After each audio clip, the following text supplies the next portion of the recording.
Allô? Allô, allô, allô, allô. Je suis contente d'être là. Je suis toujours contente d'être là.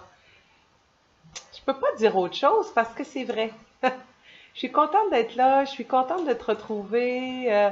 J'adore ces moments. Puis ce qui me fait sourire, c'est que j'observe que depuis les premières capsules, le temps s'étire, le temps s'étire, le temps s'étire. Et ça me fait voir combien j'apprécie, combien ça comble un besoin pour moi d'aller à la rencontre de l'autre, un besoin relationnel, un besoin d'être vu, je l'ai déjà dit, d'être entendu, de partager mes connaissances, partager mes compétences. Et il y a plein de besoins pour moi que je satisfais euh, en osant, euh, en osant faire ces capsules. En fait, je sais que moi, je possède une qualité qui est un peu, ben, c'est pas un peu, c'est une qualité que j'ai, je suis audacieuse et j'ose. Alors, ben, j'ai pris mon audace et je fais ces capsules. Alors, je suis contente d'être là, comme je le dis, avec tout ce que je suis, mais d'abord et avant tout, avec mon cœur, avec mon être. Puis, ce que j'ai envie de vous partager aujourd'hui, bon, moi, j'ai étudié avec l'approche non directive créatrice, qui est une approche qui a été créée par Dr. Colette Portelance. Je pense que je vous en avais déjà parlé, sinon je vous le redis. Elle a fondé l'école, le Centre de relations d'aide de Montréal, et c'est là que j'ai été formée pour devenir thérapeute. Avec toutes les années, bon, j'ai été 9 ans là, en formation, travaillé, etc. Donc, je pense que j'ai un bon bagage derrière moi pour, et je sais de quoi je parle. Ça, je suis convaincue de ça aussi, parce que c'est une approche qu'on intègre. Ce n'est vraiment pas qu'une approche rationnelle où on a plein de connaissances dans la tête. Oui, j'ai des connaissances dans ma tête, mais j'ai aussi mes connaissances dans mon cœur parce que j'ai intégré cette approche. Et c'est ce qui fait que ben, je suis pas juste là à vous dire avec ma tête, je suis là à vous le dire avec aussi mon cœur et je suis là à vous partager mon expérience en tant que femme, en tant que professionnelle, en tant qu'humaine qui a pris sa vie en main et qui a fait des changements importants. Et docteur Colette Portelance, qui a créé cette approche, bon, elle a son doctorat en éducation, c'est une enseignante qui a été 25 ans auprès des enfants. C'est une femme qui a été sûrement inspirée. Et bon, il y a Carl Rogers et il y a Lozanov qui sont ses grandes inspirations pour créer son approche. Et elle parle dans son livre, bon, moi j'ai celui-là ici, là, qui est La guérison intérieure par l'acceptation et le lâcher-prise. Dans ce livre, elle aborde les blessures. Bon, les blessures du cœur. Les blessures qui sont faites dans l'enfance. Moi, je vais pas m'attarder dans l'enfance, dans ce noyau psychique, parce que c'est de l'ordre de la psychothérapie. Par contre, ce que je peux vous parler, c'est ce que ça a comme impact dans la vie d'aujourd'hui, dans la vie d'adulte, dans la vie que vous êtes devenu aujourd'hui. Alors, si vous le voulez bien, je vais me servir, je vais m'appuyer vraiment sur son livre pour vous parler de la première blessure du cœur qu'elle aborde, c'est la blessure d'abandon. Euh, Puis, en fait, je te propose, là je m'adresse à toi précisément, je te propose de t'installer dans un état vraiment de réceptivité pour que cela puisse avoir un certain impact sur toi pour voir, OK, est-ce que ça me parle, moi? Qu'est-ce que j'entends? Et est-ce que déjà le mot abandon, est-ce que c'est quelque chose qui vous parle? Avez-vous ce sentiment souvent d'être abandonné, rejeté, mis à l'écart?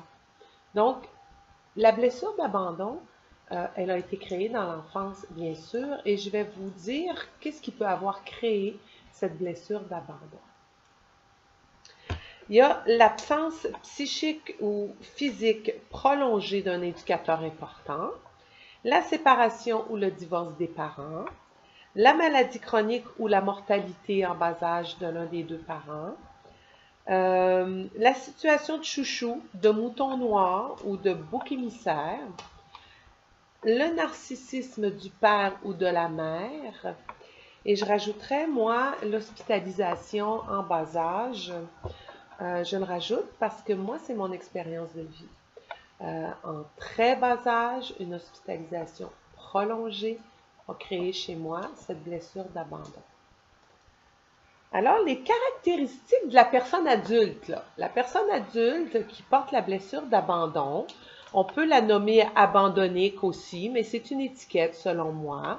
Mais la personne qui porte ce sentiment, quelles caractéristiques elle a? La certitude de ne pas mériter l'amour. Le sentiment de ne pas avoir de valeur. Un fonctionnement de dépendance affective. Un manque d'autonomie affective. La difficulté à poser des limites. Le manque de respect de soi. L'attente d'un amour inconditionnel.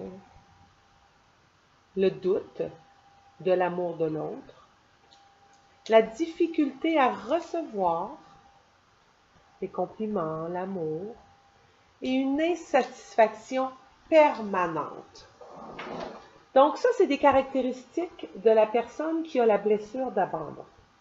Puis qu'est-ce qui va déclencher ça, là, ce sentiment d'abandon? Bien, il peut y avoir les silences, les retards, les oublis, les intérêts et les occupations de l'être aimé, l'absence d'attention et de présence de l'autre, le manque d'écoute, l'indifférence de l'autre, et tout ce qui est interprété, et je veux vraiment appuyer sur ça, tout ce qui peut être interprété par la personne vivant l'abandon comme un rejet, un abandon ou une exclusion. Alors, pour ne pas sentir ce sentiment d'abandon, la personne elle va réagir là, de façon défensive, puis c'est des réactions qui arrivent spontanément, c'est pas conscient. Donc, il va y avoir des interprétations et des projections à partir des expériences passées. Ben, c'est ça, t'es comme mon père, tu vas m'abandonner parce que tu sors avec tes amis. Alors, il y a toute une interprétation, une projection qui n'est pas la réalité là, du moment présent, mais qui est un souvenir passé. Il va y avoir beaucoup de blâme et d'accusations.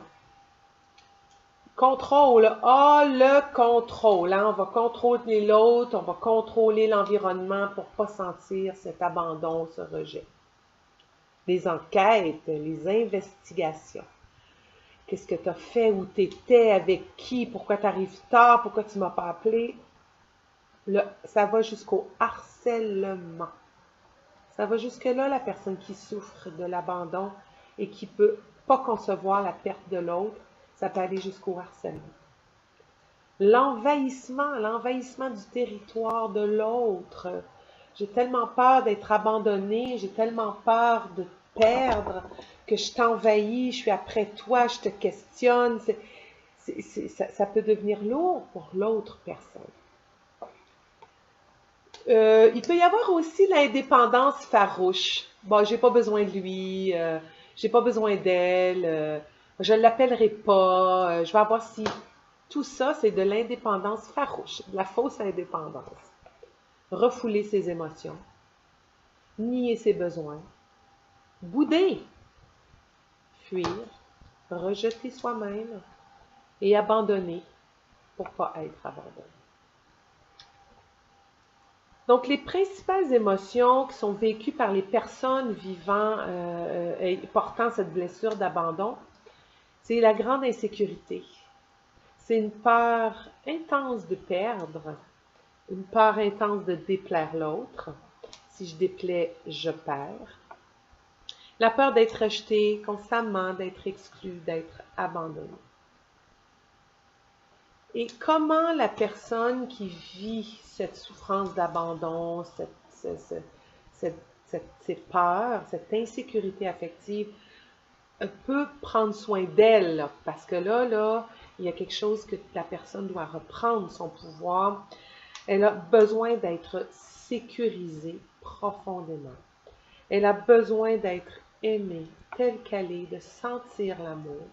Et elle a besoin d'appartenir à une famille, à un groupe, à un clan. Je ne sais pas si ça t'a parlé. Moi, ça me parle. Moi, je me reconnais. Et je sais que je porte cette blessure d'abandon. Et je sais que j'ai dédramatisé tout ça. Mais ça m'a pris plusieurs années. Mais prendre conscience de tout ça, de ces fonctionnements, ça permet d'aller jusqu'aux besoins. Et il y a beaucoup de choses qui m'ont fait sourire et je vais te donner un exemple. Il y a eu des moments où, dans ma vie, avec mon conjoint, et ça arrive encore, où j'ai besoin de son attention et que je ne sais pas comment lui dire que j'ai besoin de son attention et que je le vois qui est assis dans son petit bureau à lui, à son ordinateur. Et bien là, je peux tomber dans le blâme, dans le reproche, qu'il passe plus de temps sur son ordi qu'avec moi, que je suis jalouse de son ordi, que ça me fait chier quand j'arrive qu'il est à son ordinateur. Ça peut aller jusque-là dans le blâme et dans le reproche. Mais pendant ce temps-là, là, il y a tout un besoin de son attention, tout un besoin d'être importante pour lui, de me sentir aimée, de sécuriser. Et j'ai appris, mais je vous dis, c'est pas facile, parce que ça demande d'accepter de se montrer vulnérable, de se montrer dans des fonctionnements que j'ai pu juger, que tu peux juger toi aussi. Ça m'a demandé d'être assez humble pour arriver à lui dire, j'ai tellement besoin de ton attention présentement. Et quand tu es sur ton ordinateur, ça réveille toute une insécurité pour moi. C'est un déclencheur d'insécurité affective. Alors, à ce moment-là, je suis plus capable de dire, ben écoute, j'aurais besoin de ton attention. Est-ce qu'on peut prendre une heure quand tu seras prêt? Est-ce qu'on peut écouter un film ensemble? J'aurais besoin de ton attention. J'ai besoin de te parler, j'ai envie d'un moment avec toi. Alors, c'est d'apprendre comment j'ai besoin de son attention. Parce que quand je passe dans le blâme, le reproche et la critique, ce que ça fait de l'autre côté, ben, il se ferme, il se braque et j'ai pas plus son attention. Donc, c'est tout ça c'est tout ça, c'est complexe, mais en fait, aujourd'hui, ne serait-ce que d'allumer une petite clochette. Et si vous avez envie, bien, je vous le remonte, là, le livre de Colette Portelance, qui est vraiment intéressant. Et puis, ben, je vais passer, il y a 7 blessures importantes et je vais les passer au fur et à mesure des prochaines capsules. Alors aujourd'hui, c'était la blessure d'abandon. Puis je te souhaite d'avoir un regard sensible sur toi, d'empathie, de compassion et de bienveillance. C'est ce que je te souhaite, du plus profond de mon cœur. Je t'embrasse. Bonne fin de journée.